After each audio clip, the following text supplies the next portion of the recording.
What you're about to experience is one man's quest to see beyond the tumultuous period we're in and to envision what lies just beyond our grasp, yet well within our reach. Welcome to Larry Rifkin's America Trends, where the future has arrived, and it's just in time.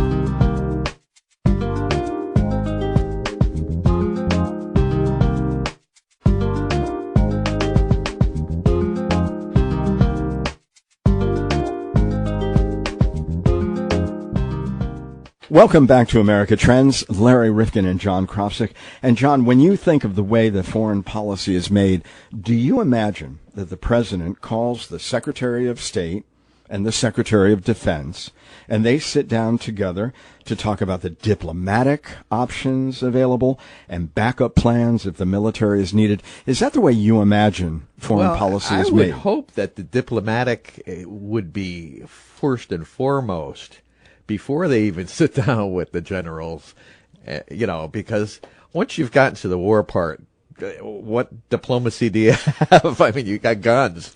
Well, they always say that you have to have that backup plan, and we never reveal all of the contingencies that we're ready for. But, the whole idea that we've got these people whom we know, named Secretary of State, Secretary of Defense. We do have the Joint Chiefs of Staff, so we know all of the military assemblage. But the group that we don't think about very often, I think, is the National Security Council. Now, there have been some very prominent people to run that council for the president. But I was really surprised to learn that we really didn't have anything like a National Security Council within the Oval Office perimeter until, I think it was Harry Truman. And it has gained such incredible power since that time that now a lot of foreign policy is done without the benefit of the Secretary of State or the Secretary of Defense. It's all done by the president and a couple of advisors. Wow, that's kind of scary. That is really spooky because you really think you should have the Secretary of State out front. I mean, we should always try to find peaceful ways to get things done. And give some authority to the Secretary of State. Yeah, exactly. Yeah. Well, the president now turns to a group of people on the third floor of the Executive Office building, and these are people the president controls as part of the National Security Council. And, of course, some of the names, whether it's Henry Kissinger or whether it's Condoleezza Rice, we've known these people. We've heard their names, right, but we really don't know. And they don't have to go in front of Congress, John. I mean, a Secretary of State has to be confirmed, right, a Secretary of Defense. So at least the case of how the National Security Council has dominated foreign affairs has been going on since the start of the Cold War. So let's see how they've done, John. Let's do a little report card, you and I. Okay. We still have an open war in the Koreas. We do. Despite all the beautiful letters from Kim Jong-un. Yeah. Oh, yeah. We lost Vietnam. Yes. We had limited objectives in Desert Storm. We went in to finish the job. Desert Storm was done properly. We went in, we kicked them out of and then we got out. And that was it gave a premise for the next Bush to go back in. Ridiculous. So we have a stalemate in Iraq because we're going to look at that as a total failure because we've gotten rid of a natural enemy to Iran, which now is they're in their heyday now. Right. Really, since then. We're stuck in Afghanistan. Yeah. So, when we go over all of these situations, and if they are born of the era of the dominance of the National Security Council, then I guess the answer is we haven't done terribly well. We're doing a terrible job at really throughout the world with how we treat other countries, and it's pretty sad. Well, John Gans has had a real bird's eye view on what has been going on. And he likes to call the National Security Council White House warriors. And he was a speechwriter who saw within the Pentagon how all of this process really works. And he's going to share all those inner workings with us today on America Trends. So you're going to get a totally new perspective on how the sausage of foreign policy is made. And it's not necessarily terribly pretty today on this podcast. With us on the line on America Trends is John Gans. and he's a PhD. He's the Director of Communications and Research at Perry World House, the University of Pennsylvania's Global Policy Institute, and a fellow at the German Marshall Fund. He's a former chief speechwriter at the Pentagon. And I thank you so much for this incredible book called White House Warriors, How the National Security Council Transformed the American Way of War. And for many who are not aware, don't pay that much attention to the structure within the White House or the foreign policy establishment, what is the National Security Council? When did it come into being? And talk about all the other attendant agencies that came along with it several years ago. So the National Security Council was created in the wake of World War II. Like much of the U.S. national security enterprise, it was really sort of established during the war years of World War II. And as I like to tell people, Franklin Roosevelt didn't need a National Security Council to win World War II.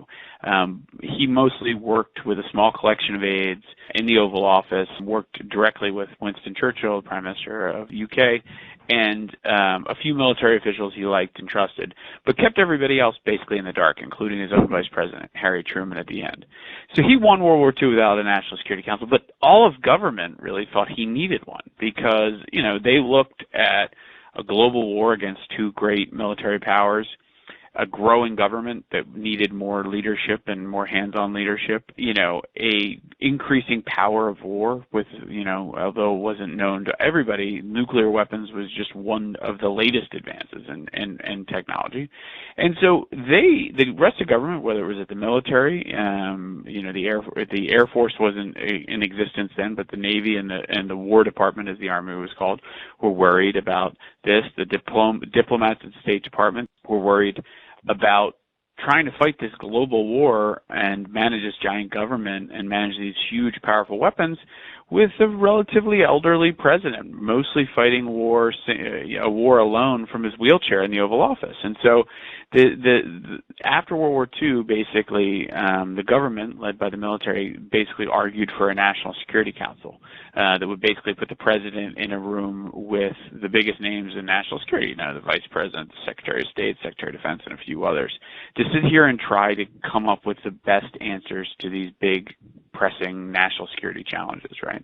And so that was the sort of origins of the National Security Council. And it was created in the National Security Act of 1947, which is compared, especially to legislation today, is just enormous, right? The National Security Act of 1947 unified the armed forces, created the Air Force, established this Defense Department, created the CIA, established the Joint Chiefs of Staff, and founded the National Security Council. So in this massive law, one line of law established the National Security Council staff, which was basically, you know, Congress said, well, if you're going to get all these big names in a room, you know, you're going to need somebody to make sure they show up on time, make sure that everybody knows what they're supposed to be discussing, and take the minutes. And so they created a secretarial staff of a few individuals to kind of help push the paper. And from that very humble beginning, that secretarial beginning, grew one of the most important and powerful institutions in government in the National Security Council staff. And that, of course, resides in the White House. And, of course, it evolved under many different presidents. But I want to go back prior to World War II. Is it fair to say that America was generally in a stand-down mode after our wars? Everybody goes home, and we'll call you when we have another war. What changed? Was it the Cold War and concerns that launched this new structure?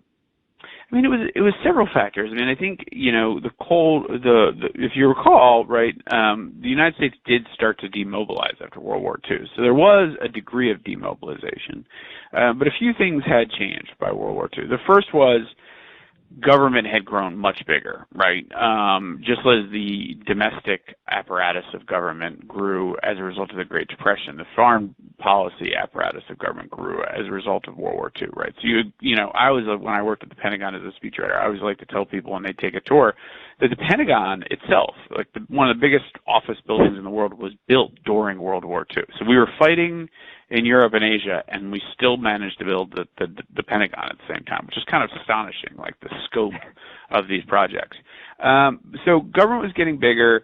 America at least from the national security establishment, had basically determined that America's interests were so global at that point, economic, diplomatic, that we couldn't pull back as dramatically as we had in the past, because to sort of protect America's shipping, to do those kinds of things, to protect America's larger role in the economy in the world, you needed to have some capacity to secure that.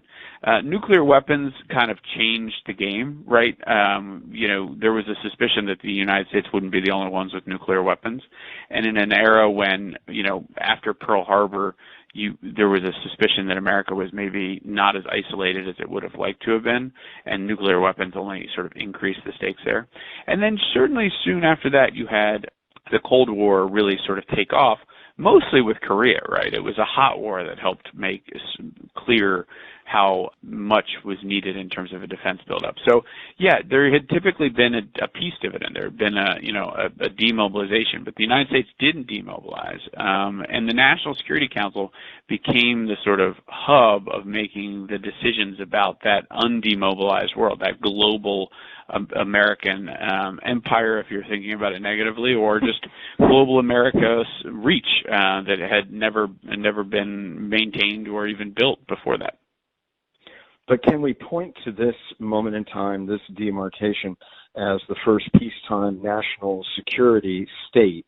And can we also point to the fact that, as you talked about, this secretariat notion of the National Security Council really grew into something totally different? You call it the epicenter of the military intellectual complex. Now, we've all heard of the military industrial complex. What is the intellectual complex?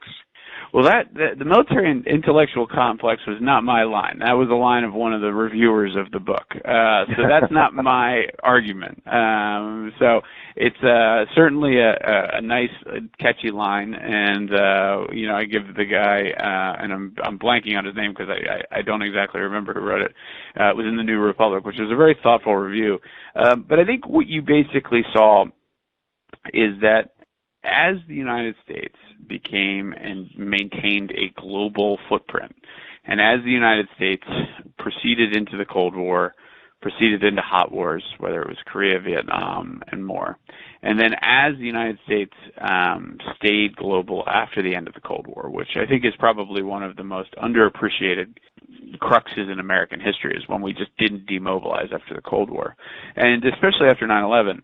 Those moments have all been driven. The American decision to stay engaged with the world, to stay leaning into the world, was all driven by presidents and their National Security Council staffers. You wouldn't have those moments. You would have had probably greater retreats if you had a stronger Congress in those moments. And instead, you had stronger White Houses, thanks to the NSC staffers, who I profile in this book, White House Warriors, from Truman to Trump, right? Those are the folks that have helped make sure that the United States stayed global and the national security state stayed on alert. Absolutely. Let's go back to Harry Truman, because people had to look at the way he organized it, the way he used it, and he became more adept at using the National Security Council over the terms that he had. So explain to us what they learned from him. So as I mentioned, Franklin Roosevelt basically, had fought the war alone, and the government didn't want him to. And what Harry Truman basically did was he opened the door to the government getting back into the conversation. And the first Secretary of Defense, who I write about in the book, is a guy named James Forrestal, who had been Secretary of the Navy, and he was one of the ones that pushed for a Security Council, because he basically said he wanted in on the decisions. He was to say, like, if we're going to have a bigger, growing military, the military needs to be at the table helping make choices. And what happened was the White House basically said, well, we'll take a council, but we're going to use it as a means of strengthening the president's hand. And so the basic decision was, we'll do the council, but he'll use the council as an advisory body, not as a decisive body. So he wasn't going to sit there and take a vote and say, what does everybody want to do on the Soviet Union? He was going to use it as advice, and then he'd go make a decision. And in the same way, James Forrestal said, hey, listen, we got this big building here at the Pentagon. Why don't you put the National Security Council staffers over here? Why don't we have them sit here? We have all this office space. And the White House said, no, we're actually going to put him in the executive office of the president at the old executive office building, which is right next to the White House.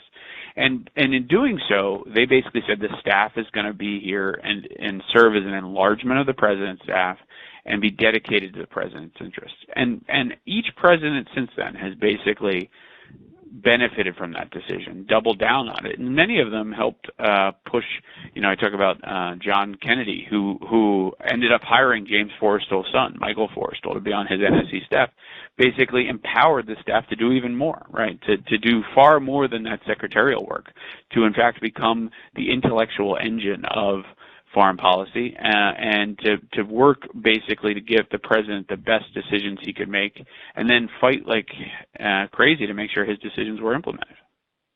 John Gans is with us, White House warriors. Somebody listening to this might say, well, wait a minute. I thought that we had strong secretaries of state and defense. I mean, what are they doing as the power seems to be getting more concentrated and more oblique within the confines of these various White Houses? Yeah, so I think that there's a lot that's going on there. The first thing is that the secretaries of state and secretary of defense are fine. In most American history, we've been pretty fortunate to have pretty fine public servants in those positions. The challenge you've got is a few. Number one, television changed how government worked, right, and put a lot more emphasis on the White House. People turn to the White House when they have a problem. They don't turn to necessarily the Secretary of State. That's not where all the television channels don't go live there when there's a problem. They go back to the White House. The Defense Department doesn't even hold any briefings anymore. Absolutely. Much to my frustration and others' frustrations, right? But so the presidency grew in power and prominence. So that was one piece of it. The second piece of it is over the 70 years, since the Pentagon was created and the Secretary of State, the Secretary of Defense, and the Defense Department was established, it's grown a lot more sclerotic, right? Like it's become a much more bureaucratic enterprise, right? It's not as nimble as it once was or could be, right? And that has led to frustrations. The third thing is I think Congress is sort of really disengaged on foreign policy, perhaps surprisingly so. I'm constantly surprised how little Congress has tried to shape foreign policy in the past 20, 30 years. I grew up at a time where congressional hearings on Vietnam, on Iran-Contra, on even the Gulf War were common things, and you just don't see that today. And so you ended up in a situation where the presidency has grown dramatically larger, and that the Defense Department and the State Department have basically abdicated their roles and abdicated their responsibility for serious policy development to the NSC staff. The NSC staff the rise of the NSC staff is as much a story of the slow suicide of the State Department and the slow decline of the Defense Department as it is a story of just personal ambition and presidential drives. It wouldn't have happened if there was stronger bureaucracies and stronger government in place. So when we hear the term Imperial Presidency, is it in any place more defined than in the chambers of the National Security Council? I don't think so. I mean, I don't think you would have an imperial presidency without the NSC. You couldn't, right, because you would need other people. The second thing is I would say that you wouldn't be able to have an imperial presidency without the NSC staff. The second thing I'd say is that you really probably couldn't have these long, forever wars without an NSC staff. Like this, you wouldn't be able to do it. You wouldn't have Afghanistan lasting for 18 years without NSC, in part because they've mismanaged the war. The NSC staff has mismanaged the war over the past 18 years.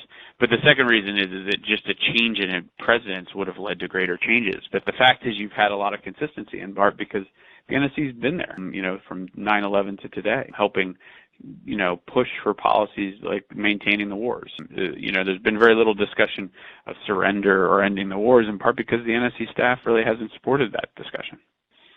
Has there been much of a change? I know the personalities certainly drive a lot of this, and I'd love for you to comment on some of them that have become really names that people do know, Henry Kissinger, Condoleezza Rice, and the like. But how much does it change from president to president?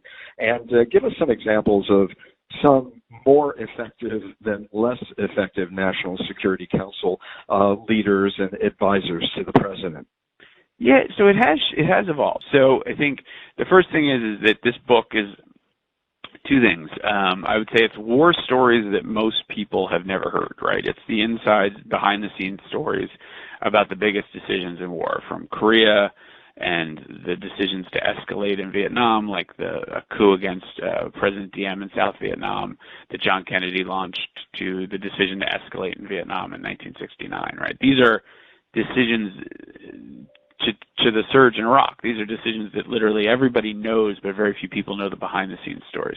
So these are decisions everybody knows by staffers few people have ever heard of. Now, the one thing that's interesting about this book is that the names you will see are surprising, because a lot of the people who became famous later on got their starts in the NSC staff. The ones that are sort of stick out are Bob Gates, who started on the staff as a loaner on loan from the CIA to serve on the staff. Became obviously Deputy National Security Advisor in the first Bush administration's Director of CIA in the first Bush administration, then Secretary of Defense.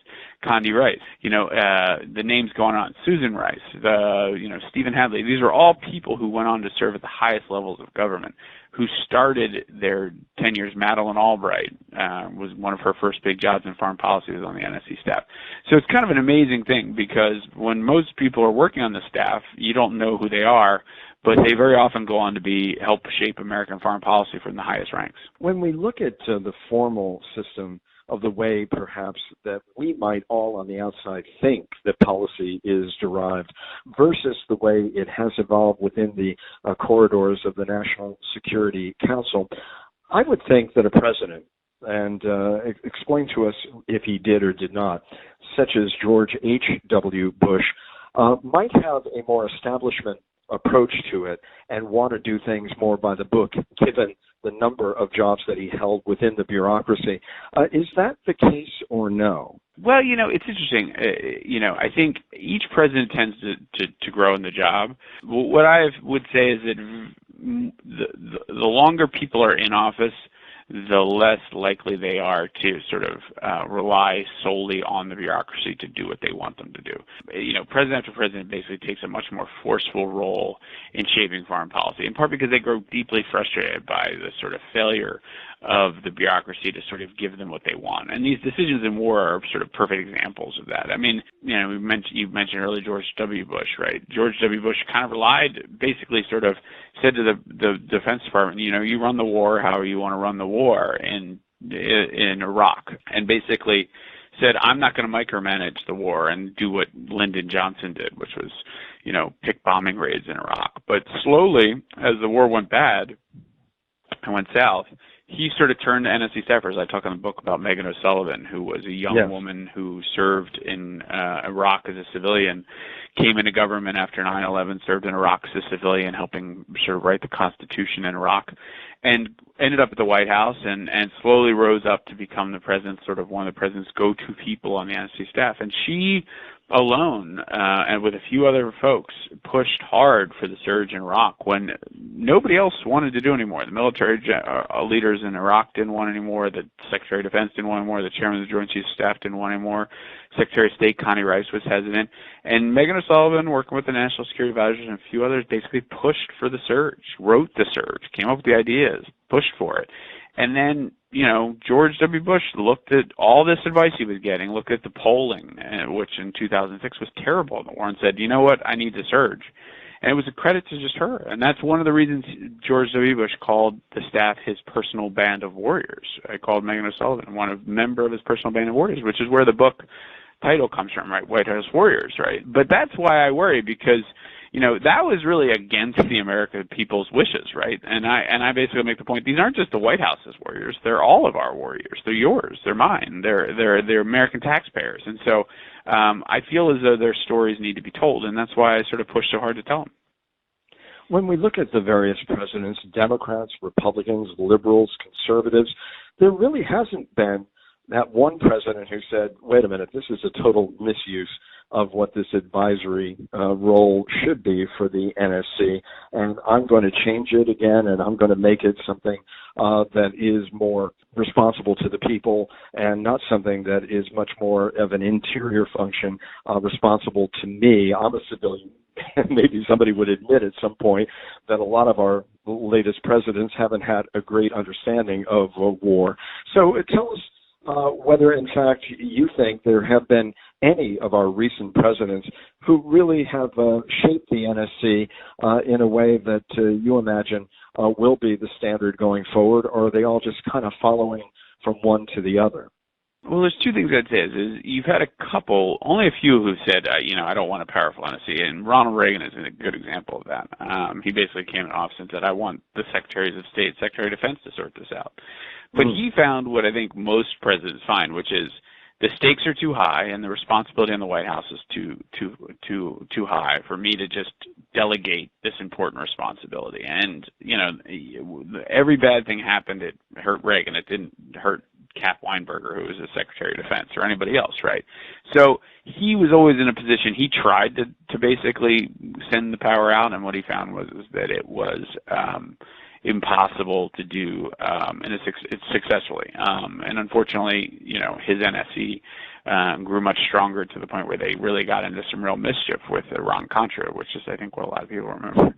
I think what you have with this situation is that the incentives to take risks and basically decentralize power are very high for a president, because presidents don't like risks, right? They like to have as much control as they can have, and they like to have anything they can't control. They want people they trust to control it, and the NSC staff is often the ones they trust. So it's a challenge. My hunch is that the NSC needs to do less like getting rid of it or, seriously shrinking it in massive ways. I think that's unlikely to happen. And so what I propose is actually just opening the staff up a little bit better, because I think if we did a better job patrolling who got on the staff and did a better job understanding what they were doing, you would probably get better behavior and better ideas. Right now, the NSC really only has an audience of one they have to keep happy, and that's a guy, and they've all been guys, who is trying to win re-election and then trying to make history. And that, generally speaking, is a bad audience and marketplace to sort of focus on. And so if you open up who knows what the NSC staff's doing, you might get them to have a little bit more responsible long-term thinking in play. And just remind people who are listening to this, by the way, John Gans, White House Warriors, how large, when we talk about the National Security Council, somebody might be thinking of, 12 people sitting around a table in the White House. Explain how large this group is. So the staff when it first started, it was about a dozen or so people, and it's, grown and shrunk, but generally speaking, right now, the exact numbers are always hard to determine, but it's between 300 and 400 people right now. Now, a lot of those, the numbers sort of misleading. A lot of those are, people who work on IT and help make sure the Situation Room, which is the sort of nerve center of national security, works and functions, and the president can see things and make telephone calls from wherever he is, right? So there's a piece of it that's just technological, and there's a piece of it that's administrative and human resources people. But there's between 150 and 200 people who work on policy, including John Bolton, the National Security Advisor. And that's a lot of folks. That's bigger than it ever was. That's more than 10 times what John Kennedy had, and he launched America into Vietnam. So it should tell you that you can cause a lot of trouble even with a dozen staffers, but you can only imagine the power that over 150 staffers can have, not only to sort of shape policy, but shape how Washington works and how it doesn't. Because what you find is, and I think when you look at the totality of these staffers and their work, that the NSC staff has changed how Washington works. It's changed how America fights its wars, much more driven by Washington and the White House's viewpoint. And it changes and it puts at play the American way of life, right?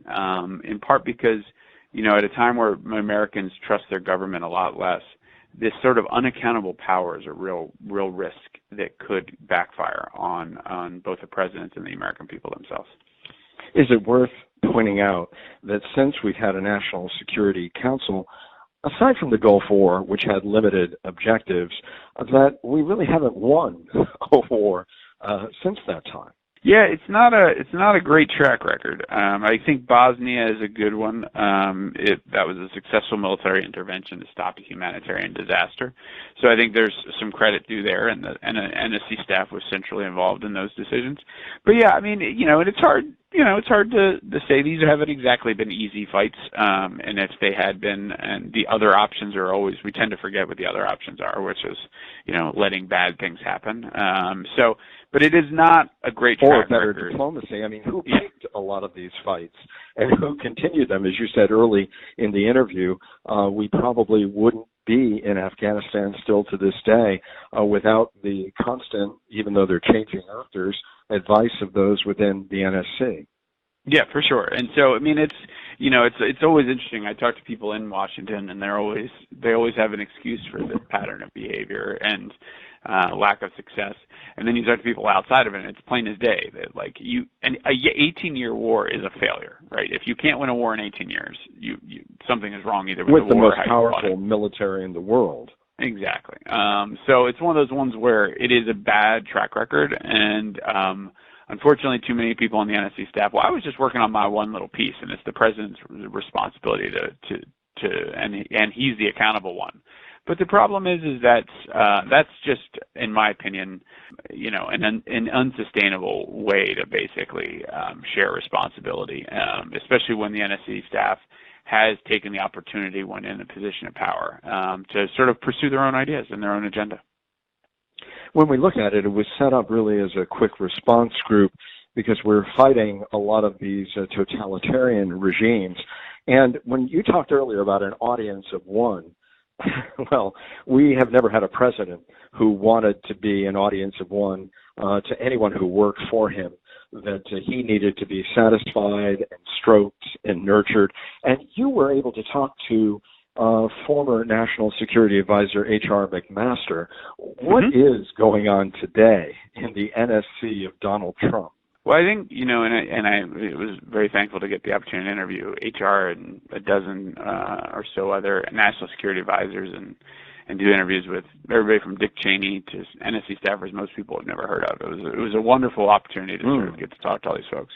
But I think for most people looking in, and I think HR would confirm this, which is the NSC is like one of the places where the collision between an irregular, unconventional president like Donald Trump, who never served in government, never served in the military, where the collision between him and the regular way of Washington has happened most acutely and most, I think, dangerously, because the U.S. government has been doing national security policy kind of the same way for 30 or 40 years. And Donald Trump has upended a lot of that. He's different than any president we've ever had. He's in both his style, his temperament, his processes himself. And so you end up in a situation where it has been very hard to find a system that works well for him and find people who can work well for him. And since H.R. McMaster was replaced by John Bolton, you've had John Bolton seems like he tries less and less to get that process right, and instead just sort of works to pursue the policies that he wants to put in place with Donald Trump or in spite of him. And so you have this very dangerous moment where the way government is used to working is not working anymore, and the way the president could work or might work hasn't really come online yet. So it's a very scary, I think, uncertain moment for the country and for all of us. As we look at forward movement and where the NSC might fit in going forward, you also want to see more congressional oversight. But has that ship sailed? They have, as you say, given away so many of their duties and abdicated these war authorizations that go on forever and can be used as such a thin veil for almost any activity. How do they get it back?